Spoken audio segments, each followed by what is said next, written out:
system, with serious damage occurring in 2016, 2017 and again this year. A 10-year-old boy from North Devon has raised tens of thousands of pounds for charity by camping out in his back garden. Max Woozy pitched the tent he inherited from a neighbour at the start of lockdown, and he's been there ever since. John Kay went to meet him. Night 205. And as Max goes to bed, once again, he's remembering his hero. Rick, his neighbour, who died of cancer earlier this year and left Max his tent. He was amazing. He loved the outdoors. He said to me, "You've got to promise me that you'll have an adventure," and I said, "Yes, I will. I promise you that." And what an adventure he's had. Since March, Max has slept in the garden every night, despite all the dangers he's encountered. In the middle of the night, I was like, "Ooh, that hurts." Fell back to sleep. Woke up in the morning with a red ant, those bites all around my leg. The tent's had so much use, he's had to get a new one. Big enough for Diggy, the Labradoodle, to join him from time to time. You've got a house here with a bedroom with a nice warm bed. Been the tidiest ever.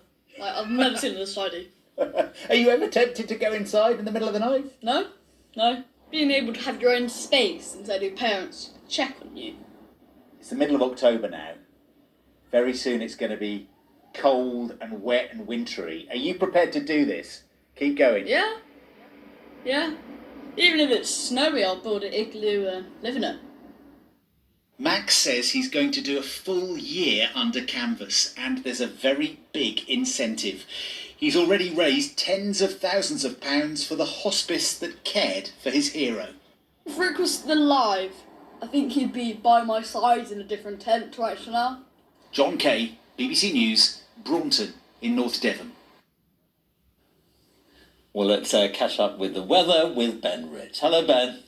Hi there, George. Thank you. Good evening. The nights have started to get a little bit chilly for camping over recent days, and we're going to stick with some fairly chilly nights over the next few days. Some bright skies, some sunshine, but also, just as we've had today, one or two showers. Probably not quite as many showers in the forecast for the next few days as we had during this afternoon. You can see them here on the radar picture. The showers continue to drift westwards as we head through this evening into the night. We'll see some further showers pushing in towards eastern counties of England, and a lot of cloud gathering up to the northeast of Scotland. That'll roll its way in through the night. The odd fog patch is possible through the central belt.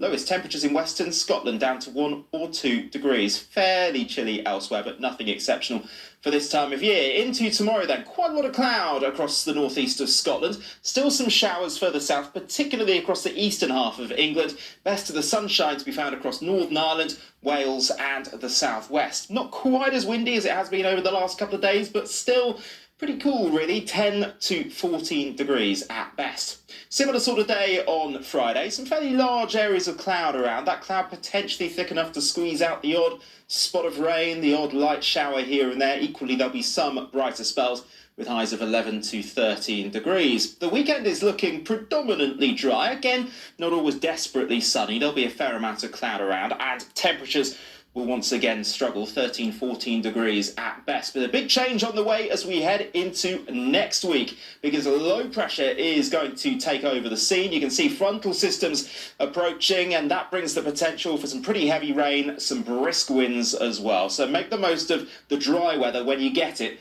over the next few days. George. Ben, thank you very much. And that's all from the BBC's News at 6 on BBC One. We can now join the BBC's news teams where you are. Goodbye.